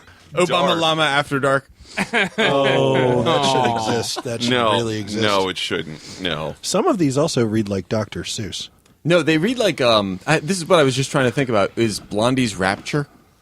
Oh, a little bit, yeah. We went to Mars and we ate some bars and we were in some cars seeing Nicolas stars. Cage Well, this hazard one- rage. Nicolas Cage falling off a stage. Nicolas Cage in old age. Snoop Dogg walking through fog. Snoop Dogg kissing a frog. Snoop Dogg chopping a log. That's where I got Seuss from. Okay. This sounds very Seussian. Indeed. Success? Seussian. Studio. Once you have you've gotten through, this is a timed little round, you get however many of the clues that you've gotten on that card in little score pad. When you accumulate 3, you get to try to play this memory game with the rhyming pair cards that are on the table. Obviously, they're face down. You flip up 2 cards. Hopefully, they will make a rhyming pair. If not, then your turn is over. It passes to the other team. If they do, then you get to flip over 2 more rhyming pair cards, and so on. The game goes on until there are no more rhyming pair cards. Then whoever has the most pairs wins. That's it. So there you go. One thing you mentioned was the time. So, Rocki, if you could tell us a little bit about the app that they make for this. Oh, it's the best app ever. Well, okay, it's not really a standalone app for Obama Llama. It is the Big Potato app, and it has several sections, one for each of their games, one of them being Obama Llama. It is a game timer that counts down 30 seconds with a picture of a smiling llama on it, and at the end, it, what's that noise? What do they call it? Orgling. Orgling, yes. He orgles. It's amazing. Which is the noise a llama makes, apparently. It's the noise that this Obama llama makes. Yeah, this llama may have some sort of gastrointestinal distress. It may potentially. One thing to note, there is no way, if you know the thing that I think this is taking, I always forget what the name of the show is. So on NPR, there is Wait, Don't Tell Me, which is their main game show. And then their B-Team game show, hosted by Ophelia Eisenberg, is Ask Me Another. Ask Me Another. And one of the things they do is the name the rhyme on there, and that is very clearly what this has to have been influenced by. I don't see how it's not. Yeah. So just one thing to note out there, that we think that's the thing that got copied in this one, Yeah, since 'cause- none of these are completely original, even by the standards at which we judge games. Well, no, this copied off of several things. Yes. One of them being the wait, ask me another. Yeah. Memory. Wait, Yeah. ask me another. Celebrity. Yes. And what's the other one? Wait, ask me another celebrity Oh, kids. concentration. Concentration. That's what I meant. Throwing words together. Yeah. So I liked Obama Llama. I didn't really think I was going to, judging by the other games we played first. No offense, other games. Total offense, other games. Wow. Sorry, not sorry. Sorry, not sorry. It was cute, and the rhymes, although sometimes were kind of a stretch. Yeah. It was still amusing because it was, even if you didn't know the name of the celebrity, if you got the second half of the clue, sometimes it would lead you to the first half of the clue. Mm-hmm. So, yeah, it's definitely Ask Me Another mixed with, like, very, very, very light cranium, because it has 3 different ways of getting you to guess something, and you roll a little die to find out which method you're going to use. And Rocki always got acted. Always. Yes, Yeah. always. I was the only one. Yes. I think it's rigged. I'm just not sure how. I'll figure it out later. Yeah, considering you were the one who was rolling the die. Also, the memory game was an interesting mechanic, because it wasn't the person with the most points at the end. It was the most points led you to tries at this memory game, and the most pairs you got made you win. So it wasn't necessarily how good you were at the game. It was how good you were at concentration. Yeah, and so we saw it because your team Hey. got more right answers up front than us, so we didn't get to flip any tiles over, but we just got to watch you flip tiles over, and then when it became our turn, we got a pair on our first shot because you already showed us where one was. So You're we caught up welcome. real quick. Yeah, you still won in the end, but Yeah, I mean, we talked earlier about a game bolting other games together. Yep. And I feel like this is the game that really did it well. Yes. Whereas before, we used some chewing, or they might have put some chewing gum on one game and kind of stuck it to another game. Like, this game really, really did an exceptional job at taking other parts from other games, putting them together into something that was greater than the sum of its parts. Yeah, what really got me was this main scoring mechanism, because at first you're like, really, are we seriously playing a game to have a chance to play stupid memory, stupid 18-card memory? And I really found that compelling as we went along, far more than I ever thought I would. yeah, I agree. I had the same reaction at first. I'm like, so I have, once we get something right, I get, my reward is that I might have wasted that by playing a stupid memory game. And because you're not matching exact tiles, you're matching rhyming tiles. So, like, you have to get Bowl of Spaghetti and Hairy Yeti are 2 different cards. So you have to remember now they're color-coded, so you can remember where the 2 pink cards are. I thought that was box of spaghetti, right? It's always box of spaghetti. It's whatever, something of spaghetti and Hairy Yeti. Handle of spaghetti. So you're not just remembering where were the 2 boxes of spaghetti, you're remembering where were the 2 things that end with Eddie. Yes. And so it's a little trickier, but once you got into it, it was pretty cool. And the one mechanic, I don't know if we touched on it in the rules, is once you find a pair, you can guess again.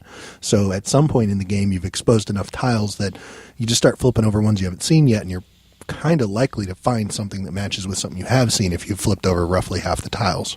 You just have to remember where they are. So it's possible to get a runaway 3 or 4 point score just because you got one. And you are getting the last 2. I mean, as long as you get Yeah. the second to last one, you're also getting the last pair, because the only 2 left are clearly a pair. Yeah. The last 4 tiles will both go to the same team, basically. So that's a interesting. I don't know how I feel about that quite. Well, and what's really weird about this is it builds in sort of this natural arc of tension, That at the beginning, as you get points, you're just kind of hoping you might get lucky and find a pair and you're exposing things. But as the game goes on, it's becoming really important that you get all 3 answers on your turn so that you can pull the next card, because everybody realizes that Julius Caesar and whatever that rhymes with, I don't remember. Leave it to Beaver. Leave it to Beaver, I think. I don't think it was. But those are also the types of stretches the game makes. Yes. Where those don't actually rhyme, but... Yeah. But it builds that tension up in this game, which I didn't really expect from Obama Llama or a scoring system that's based on playing a child's memory game, that you would get that tension of, okay, we got to get all 3 of these because we have to get the shot to start flipping cards over so we can win, which I really thought was a super cool thing this game did that it blindsided me till we actually played it. And I think it also works really well to introduce people to the game, because it really doesn't matter the first few rounds who gets the answer right, because all you're doing are flipping over memory tiles. Yep. So, yes, that learning curve is smoothed out a little bit. Yeah, it would be blind luck to flip over 2 that happen to match on the first round. There's no skill at all until you've flipped over maybe 6 tiles. Right. So whereas other games might, if somebody's never played before, they're at a distinct disadvantage. This is a very embracing game. It's very easy to just jump in, because it really doesn't matter if you sink or swim at first, because you're going to be okay. You do need to pick it up by about the middle of the game, though. Yes, and this is one where it just wants you to come up with the rhyming word. So if you don't exactly get the clues right, you're fine as long as you figured out what the rhyme was. You're going to be okay, which I think also helps, because even in the rules it tells you, like, hey, you don't need to be a jerk about it. Just make sure they get the 2 rhyming words, which I think helps a little bit here. Most assuredly. I think the only help with the other parts is it can lead you to what the rhyme is. If you're like the action that's usually preceding the rhyme sometimes helps you guess the rhyme, but it's not necessary as long as you get the celebrity name and the rhyme. That's all you need. Yeah, and then the only person who acted anything out was you, Rock. Yes. Over and over. Yes, indeed. So how did you feel about that part of the game? Because that's the one thing that's really... The one, just read the thing on the card, they've written the clue. The other one, you help write the clue, get the thing on the card. This is the one that stands out way different. It was way different. It helped that you knew who the celebrity was in all 3 clues. It was on the back of the card. Yeah. So that helped a lot. So you didn't have to try and act out the person and then act out the action in 30 seconds on 3 clues. That would have taken forever. Yeah, it also helps as the person guessing, because I was guessing in all those cases. At the point I already know it's beginning with Beyonce Knowles. Yeah. I'm like, I don't know, goes for strolls, collects tolls, what am I looking for? Moles. Yes. Climbs poles. Oh, well, let me tell you. Indeed. Beyonce Knowles whacking moles. Beyonce Knowles sliding down poles. Beyonce Knowles walks on hot coals. There you go. Yeah. And none of them were so crazy that there was no way I could have acted it out, but you didn't get it right away either. So it was a good balance there, which is sometimes hard to find. Yeah, they did a surprisingly good job with that kind of... And we've talked about this for a lot of games, Mike and I especially, where you look at a game and go, well, there's no way they took time to balance. This is not a thing you balance. You just make clues and put them in. This, you're right, Rock. They did a good job of that, trying to find a way to balance this so that it was not instantly easy, but not so impossible that you'd never get to it at 3 points or 3 points. Yeah, there were a lot of times where it was down to the 30-second timer where it was right on the edge between 2 or 3 points for both teams. So it worked out. Yeah, although it was a little disappointing to grab, I think it was the pink, whichever one was just the read what's on the card in front of you. Because when you're playing charades, or preferably reverse charades, much preferable. When you're going through it, like, sometimes you just want the challenge, but you're sort of taken out of the game when all you're doing is reading the card. Yeah, there's really no reason that you have to be there for that one. You could just hand that card to them and just cover over the answer, and they'd be fine. Now, something that might be nice is sort of a tiered system, where if you see something you can act out, you can act it out for 3 points, or you can make up a rhyme for 2 points, or you can just read what's on the card for 1 point. Something like that might be a nice little addition to the game. But that being said, I mean, again, big fan of how they've bolted everything together. Nothing really unique here. No. But it doesn't need to be unique. It's not a novelty test. It's is this a fun game? And I think they did a really good job. Yeah, and that's the thing. With as much as we've beaten on the rest of these games for not being unique, we were beating on them because they were not unique in any way, shape, or form and brought nothing that was, that it looked like something we hadn't seen before. In this case, this doesn't exactly look like something I've seen, but all of the pieces are things I definitely recognize. Yeah. So I agree with you there. I'm not mad at this one for taking those pieces because they put them together in a way I haven't seen before that really is harmonious, I would say. The one hiccup we had, and this was all Mike all the time on this hiccup, was that the stuff is new pop culture.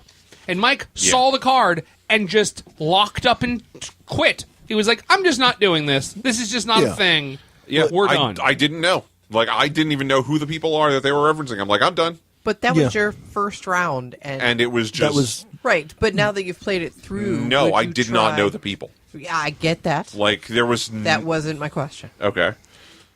Now that you've learned that the second half of it will help other people to guess the first, would you try just the back half?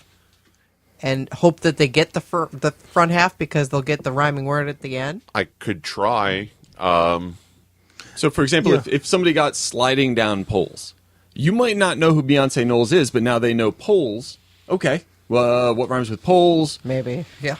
I mean, at least it would do better than throwing the card down and waiting 30 seconds. Which is actually how the first round of this game went. Although possibly higher entertainment value now. It was, And to be noted there because, I mean, Mike wasn't wrong. When Mike showed them to us, we were like, it's like, I could there was nothing about that card where I couldn't understand, like, oh my God, Mike, how do you not know? The third one, you didn't know who it was either. The third one, we did not know either. We had to put it together. So there are some things that can get a little lost here. We were discussing Time's Up, Rocky's favorite game. Yeah. And sometimes in Time's Up, you'll hand somebody something and they'll go, who is this? And they actually provide like a book to explain to you who the person is. But you can't look at that till after the first round. Or there was the time where you misunderstood who a celebrity was and you told us Loki was doing something. Yeah. We're like, nothing rhymes with Hiddleston. Yeah. Hey, there's nothing rhymes with Hiddleston.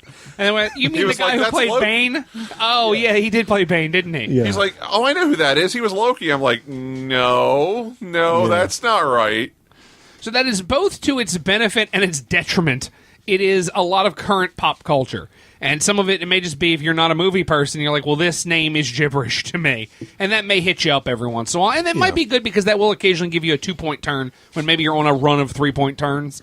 But just a note to everyone out there that it is this isn't necessarily going to be as timeless a game as you may have hoped for. Yeah, no, I feel like in a few years, some of these are references that they're old, but like most people probably know who Tammy Faye Baker is, but she's not in the news a lot right now. No. Any day now. Huh. Or like, let's say Dumbo, not really a timely reference, but who hasn't seen Dumbo? Yeah. But Justin Theroux, I'm not entirely sure who that is. It's author. Here's That's all I know. I don't even know. Wait, who's Catherine McPhee? Not Thoreau, not Walden. Catherine McPhee was a singer that was on American Idol. Okay. Yeah, not Walden, not Thoreau. I don't know. Justin Theroux. I think he's an athlete. I don't got know. nothing. I thought Justin Thoreau with Theroux was an X. I thought Justin Theroux was a politician in Canada. Oh, dear. Oh, is it the Prime Minister of Canada? No, it's not the Prime Minister of Canada. No. Or who's Johnny Galecki? Johnny Galecki, I think, might be a quarterback. Yeah, it does sound that way. Down in Louisiana, close to New Orleans. No. That's Johnny B. Good. Oh. Oh. Yeah, the rest of these. He played the guitar just like ringing a bell, didn't he? Yeah, I believe he did. Johnny Galecki. So this is the kind of fun you can have with this game. Yeah. Is these just obscure pop culture jumps around. Although some of them are very much not pop culture. I mean, I'm looking at one, Werner von Braun is going to yawn. Like, yeah. Who makes a Werner von Braun reference? Well, I know somewhere in the game there was a Chairman Mao milks a cow. Nope. Chairman Meow. Chairman Meow. Internet, get on this. Chairman Meow. Play-Doh eating Get a on sweet the right potato. meow. What? Oh. Chairman Meow exists. Or did exist. Yeah. Chairman Meow passed away a couple of years ago. But yeah. No, that was Colonel Meow. Oh, that was Colonel Meow. Chairman Meow is in Neko Atsume. That is where I know Chairman Meow. Oh, I see. Yeah. Aristotle playing Spin the Bottle. Aristotle. Yeah, there's a Play-Doh. So you do get a little bit of that same kind of issue, that the hiccups that you can have in Time's Up, which are to be noted. I think it's not bad here because I think it costs you a point here and a point there. which is not the worst thing ever. Mike is handing a card to me. Which one am I looking at? Miley Cyrus has a nasty virus. Oh, dear. Is this one I have to describe. I don't get to act that one out. This would be a fun one to act. Chris Brown wearing a ball gown. No. Yeah? You want to act out Jean-Claude Van Damme carving the ham on his webcam? Oh. Yes, Mike? Donald Trump lives in a dump, apparently. There you According go. to this card. You heard it here, folks. So there you go. I think really a fascinating little game here that I did not expect looking at it all. But let's see how everybody feels. Mike, you taking this one to a party? Not me personally, because Okay. of all the pop culture references. I don't really feel equipped to play this game, but I could see why other people would like to play it. Okay. How about you, Rock? I would. I thought it was cute and entertaining. Yeah, I want to play this again soon, quite frankly. Yes, I'm with you. How about you, Josh? Yeah, I mean, I wish I had something like Time's Up or, Celebrity or one of the variants where the first round used as many words to describe who the person is, just so everyone's on the same page. Yeah. But that being said, it's a lot of fun. How about you, Brian? Yeah, definitely. It was fun. It's got a mixture of pop culture references, so even if you're not always up on all of them, you'll probably at least know them. It's fun. It's a little different, but it's not so different that it's scary.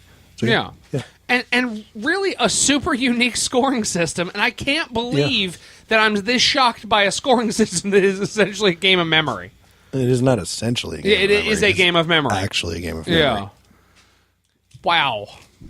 So there you go. 4 games from the fine folks. Yes, Rob?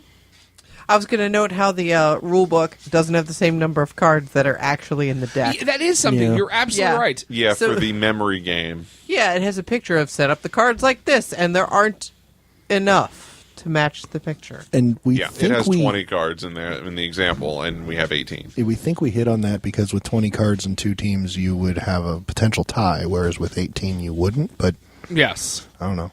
I'm positive that's what it is. There probably is another rhyme somewhere that they have, and they were just, and then all of a sudden somebody in the office at some point said, "Hey, what happens if everybody ties?" They go, "Well, the team with the most points." No. There's 10 sets of cards, right? Yeah, so it could be 5 to 5, right? Yeah. Let's take a pair out, then it can never be a tie. Okay, cool. We'll get that out of the rule book. I think that kind of thing probably really did happen there, but they had already bought the art for the rule book before that went down.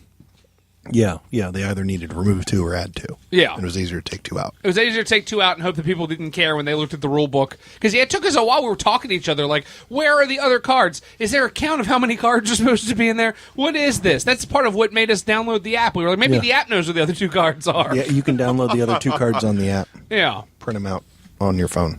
Now, you can get other cards for the bucket game Yes, you can. on the app. Yeah, there are additional scenarios for Bucket of Doom. I think Linky is also on there, and there's some, you can play like a Linky app game.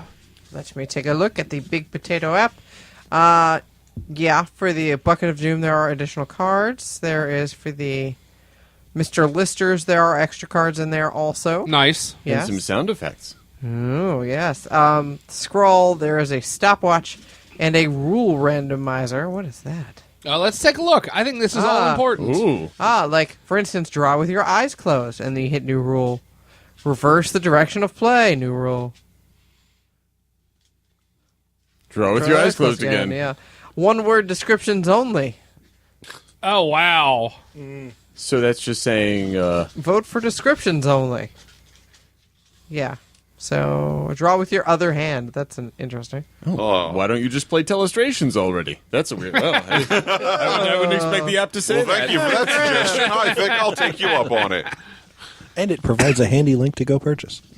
Ooh, there are extra cards on Obama Llama. Oh, are there? Huh. Yes. Let's feel like those see. are easy to Describe it. Batman and Robin have forgotten their login.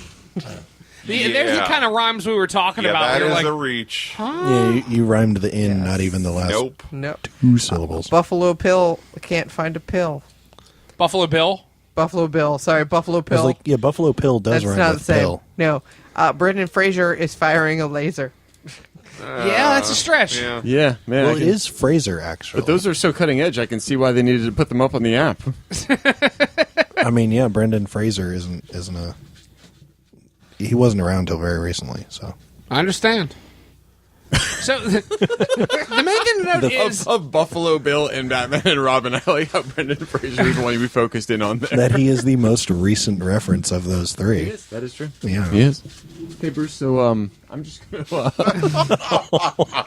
So it looks like the app is actually quite a bit of help for these games. I don't know that I love every game here, but it looks like they're doing everything they can with the app. And the app, at least, is free. Well, there you go. Yeah. So well worth checking out as we take our run of Big Potato games, which you can find only at Target, or so all of the boxes tell you. Shockingly, we are not sponsored by them. No, we're not. Despite all this promoting of their only at Target stuff, we really should get on that. Let's say I could use some of that Target money. that sweet Target now. I feel like they have more money than I do, so yeah. I understand. We want to thank all of you for listening to episode number 76 of the Party Game Cast, featuring the Party Game Cast, podcast about party games take to parties. I've been your moderator, Bruce. Joining the show has been Rocki.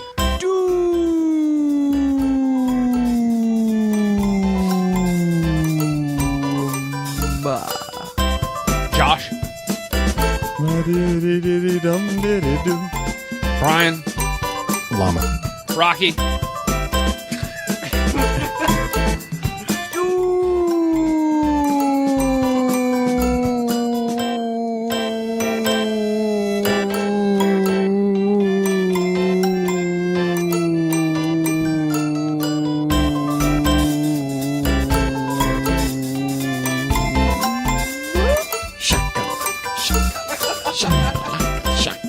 Mike. Rocki. Performance anxiety.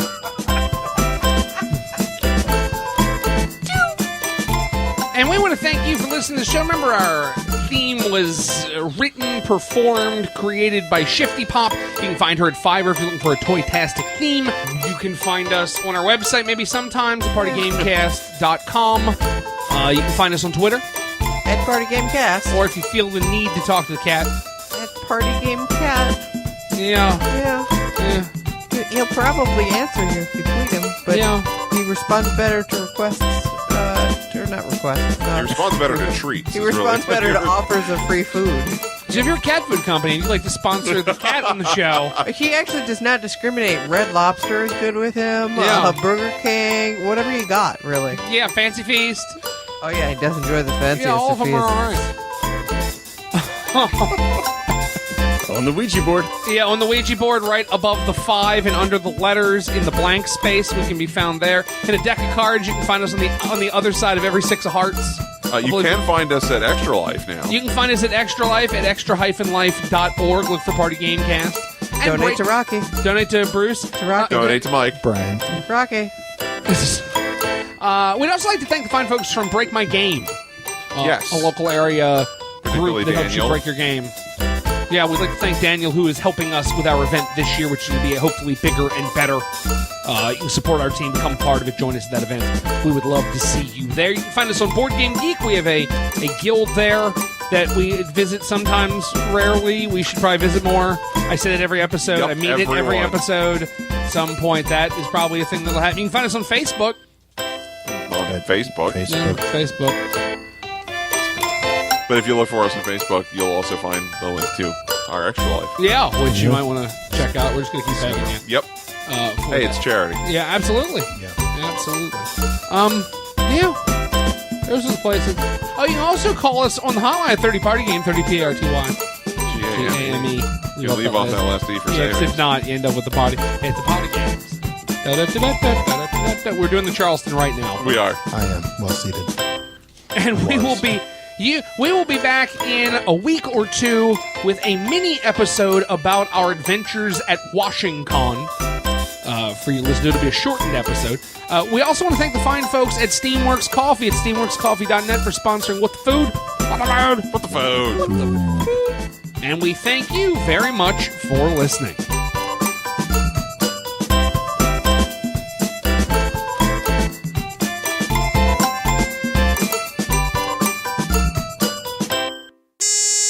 Hi, In this this- is Bruce in the editing bay. I know I didn't just exactly get those rules correctly, but it's pretty much kind of how it goes. All right, back to the episode. What rule did I miss, Josh? I'm sure you missed one. I wasn't really listening. No, that was it. It's only the scoring. It's only the scoring. Hi, this is Bruce from the editing bay. This is not Bruce, and this is not from the editing bay. Neither of those things are true. I just feel like doing this. Why are you putting your hand in front of your mouth? No, because you don't listen to the show. That's what it Have you never sounds like. listened to Bruce from the editing bay? Yeah. It does, but Yeah. Bruce right is now, on a different microphone. yeah, I don't know how much Josh is showing up on. Hi, this is Bruce and the Snowball. Yeah, exactly. Yeah. So,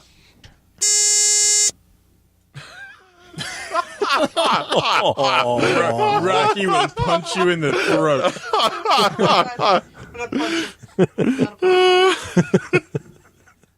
Oh, it's a shame you guys couldn't see no. that. I'll edit all this out. I was going to get you last Don't. because I think you're going to be positive. But it was the way she leaned in and then you ignored her. It was amazing. There was no. You did Lucy. You Lucy'd it a little bit. You did.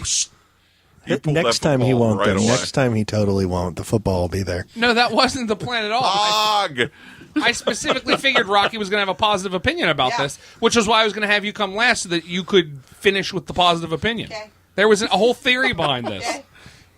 That's why I sat back. I figured there was a reason. Yeah. They lost their minds. I sat back. We just saw the Yeah, no, it was the momentary look on your disappointment, face. and then you said, It really was. It was like, Yeah, you Charlie Brown did a little Eeyore. Yeah. So, yes, Bruce. I'm just waiting for you to explain how the game works. Oh, I guess I'm explaining this. That's one. what they told me you were explaining how the game works. No one told me that, or anyone else. Can I have the box, please? This is Thank Bruce you. in the editing bay. Hey. Hey, Bruce in the editing bay. FML. Yeah. FYL. Yes. So, all right. Sorry. All right, so, you're welcome, Bruce. So, there's a game. I'm trying to remember how to play It's this. found in a box mostly. Apparently, I got volunteered. I think. Okay, you want me to you take can care of this one? sometimes No, find I it got in a it. I got package of this. some sort. I believe All right. they box these things up, right? Bottom of the box is a prize. Yeah, I'm pretty sure. I think there's a prize at the bottom. Was the prize fun? no. More fun than a barrel of not monkeys. It is Yeah. more fun than barrel and not monkeys. Don't do it, Rocky. Don't do it to yourself. Oh, no. But it's right here in front. But you have so much to live for. Watermelon Pop Tart. I was Yeah, enticed by Rocky's, the hot pink and do it. lime Just green. do it. It is swirl on pretty. top. I'll give you that. It is a pretty thing, but You do whatever makes you oh, happy. oh no. Don't But, touch me. Mr. Lister. God, yeah. What is it good for? Absolutely Probably just trivia parties. No. You're not ready for a Sade reference, Mike? We can't just drop one of those? I thought it was Sade. Sade. Is it Sade? Yeah. It's Sade. Is it Sade? It's Yeah, it's Sade. it's spelled Sade. It's but spelled Sade. I know it. I could write it right now for you. It has 4 letters. It ain't hard. It's Sade. It is Yeah. Sade, sir. Yeah, both the first and last letters are pronounced differently. Yeah. Duh. It looks like he's polishing his microphone. That is exactly what it looks like because this microphone is dirty. And It's a dirty, it is a dirty dirty microphone and needs to be polished. Brian, I think it's pronounced Swiss. It probably It's pronounced Sade. We already established this. I'm sorry. Proceed. Oh, I'm sorry. Was I explaining how to play a game? what? So yeah, one and